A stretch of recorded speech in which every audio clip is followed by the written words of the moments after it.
And of course, the Ministry of Education, in order to fulfill the needs of school librarians, have also now begun training the teachers as teacher librarians.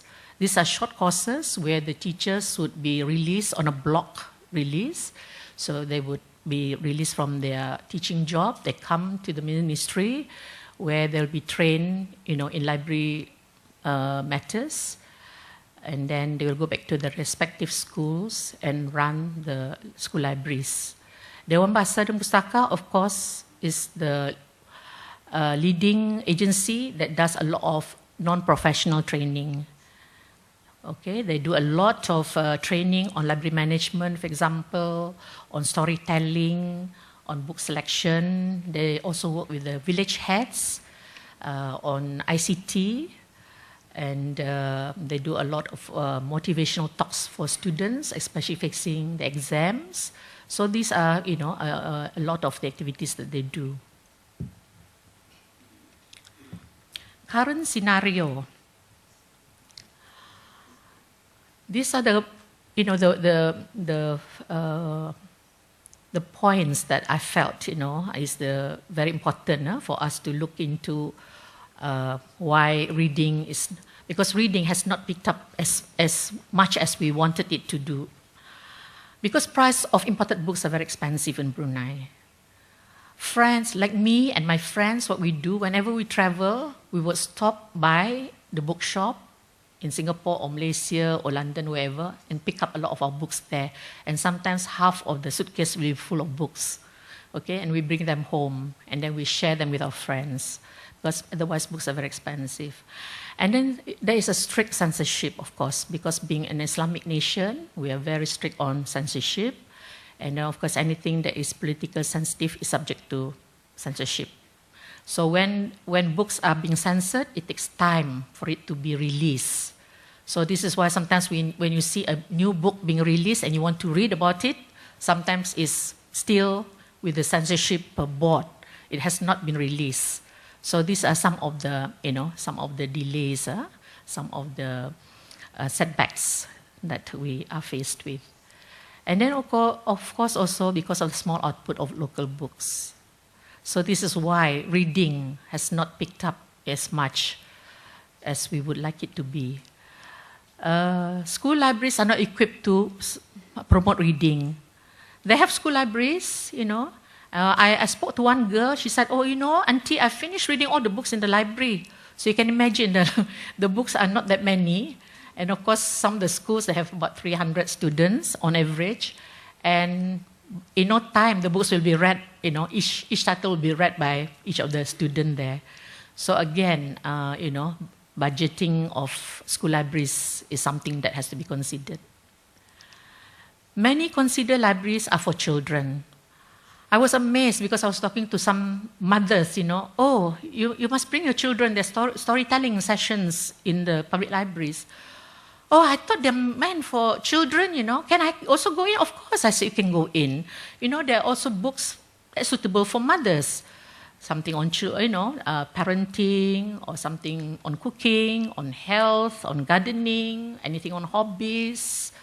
That that will be interesting for you, because I still feel it's important for mothers to be empowered with reading, because she can influence her whole family. So it's something that again we have to look into. As our friend from Cambodia said, we also have to empower the women, because they are the ones that will be with the children most of the time. And if you empower the women, they can empower the whole family. It's very important, I think. And many of the young professionals see no need to read anymore. They said, "Well, I've got my degree. Why must I go and read anymore? And my job doesn't, entail me to read and seek new information or seek new knowledge. I'm happy, as I am." Because when I was the chief librarian at our national university, this is one of the dilemmas that we faced, because we were trying to build friends of the library for the university library. And we were, putting out a lot of mail to our former graduates to, ask them to come and help with the library. And most of them say, why? I have already graduated. I don't want to do anything with the libraries anymore. But I said, it's very important for you to come in because you can be a catalyst to all your other friends. So you can talk to them and say, how important libraries is. Although you've graduated, you can come back at any time to still read. Or if you have a new hobby, you can still read and discover so many new things. I think learning never stops, as His Majesty said. Learning never stops. So, there's so much to learn from, the new knowledge that is being, emerging trends that is coming up almost every day. It's so important that, we keep ourselves abreast with the new knowledge.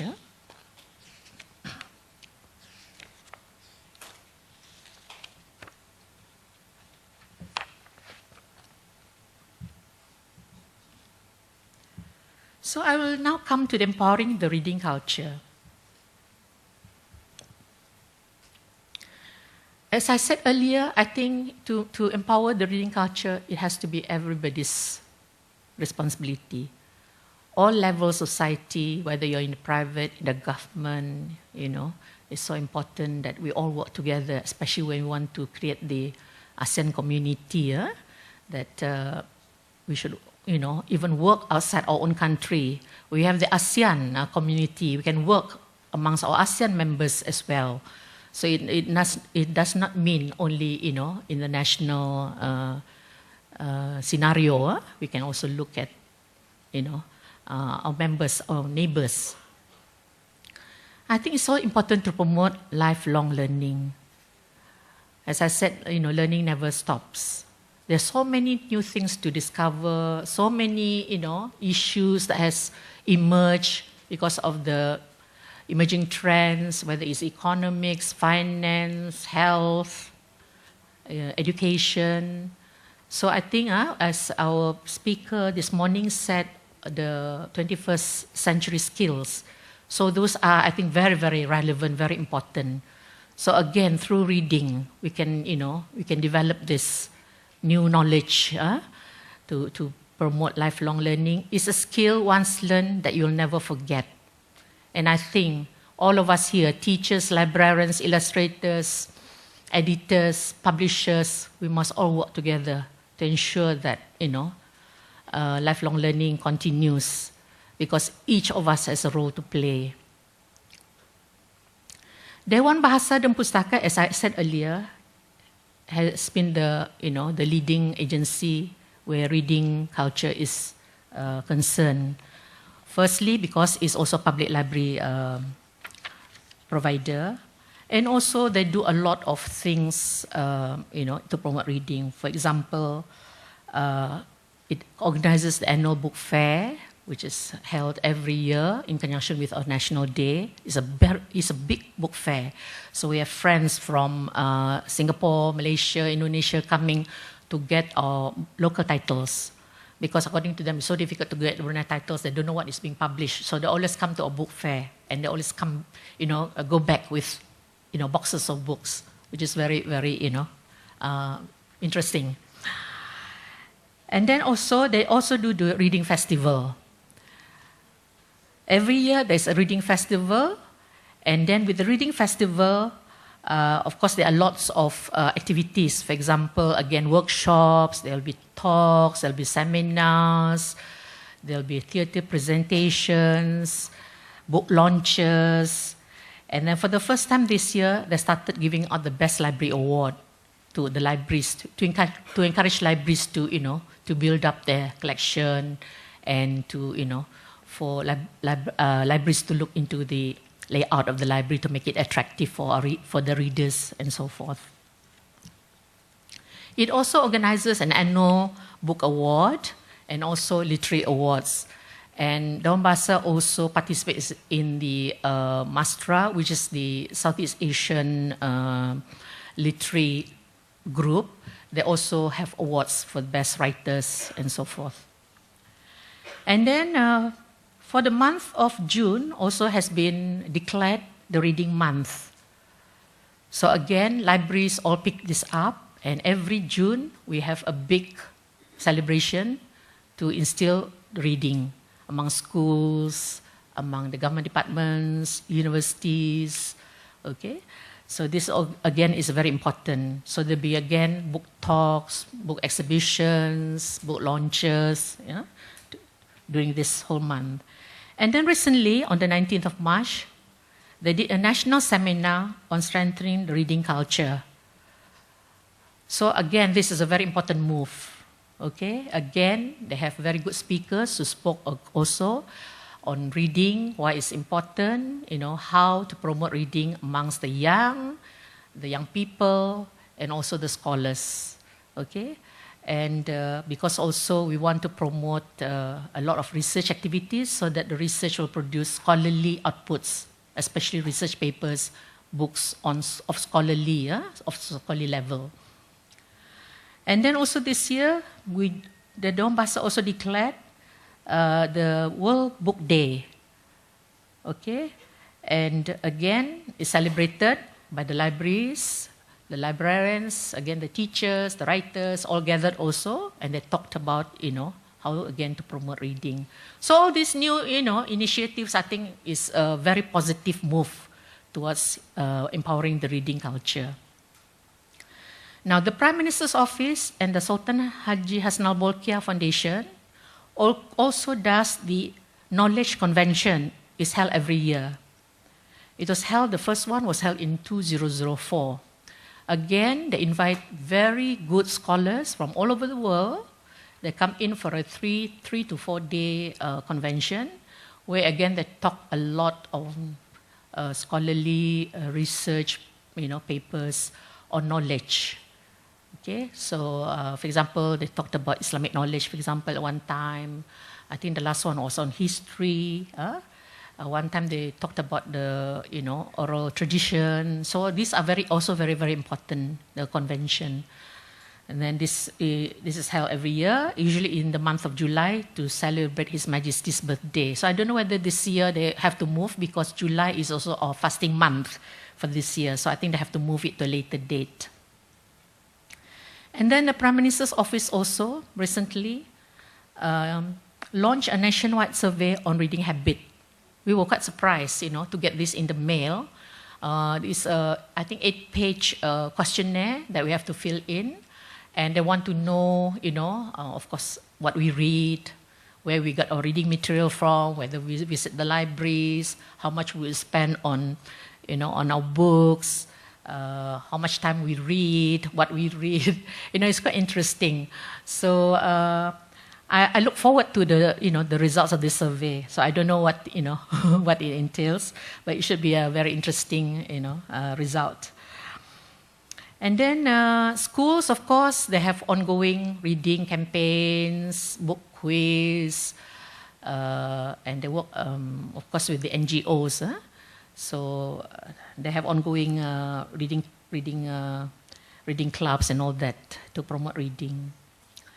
Now, universities, of course, they have the library clinics where students are taught information literacy skills. At our national university, we make it compulsory. If the students come in as an undergrad, they must undergo the library clinic, otherwise they wouldn't get their degree. So in the past, it was not compulsory. So, the students, they come in one day and then they don't come the next day and all that. But now we make it compulsory.